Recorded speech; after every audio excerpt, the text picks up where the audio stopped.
China also claims the property and he is in possession. Yan ang problema.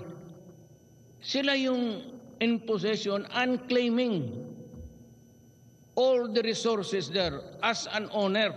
In his fourth State of the Nation address, President Duterte said China has control over the West Philippine Sea. But the National Security Advisor clears the air.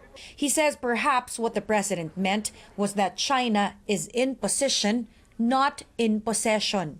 Positionally, they have a big advantage because they have naval ports in 4 other islands that were artificial.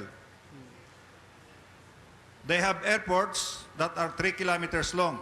The former Armed Forces chief says China is in what he calls positional advantage because of its aggressive military buildup in the South China Sea from 2012 to 2016. Defense Secretary Delfin Lorenzana shares the clarification. He says the president may have been referring to Scarborough Shoal when he said China is in possession of the West Philippine Sea. Nakuha nila because of some missteps by the previous administration. Both officials say the Philippines is also strengthening its position in the disputed waters. They mentioned the rehabilitation of an airstrip in Pag-asa Island and the construction of lighthouses on islands and reefs there. Still, they admit it would be impossible to control all movement. You have to be realistic about it. Do you have really total control over the 200-mile EEZ? When you have only less than 50 Coast Guard ships, not even 40? Do you have total control over the area when your Navy does not have so much? An international court has ruled in favor of the country's exclusive rights over the West Philippine Sea.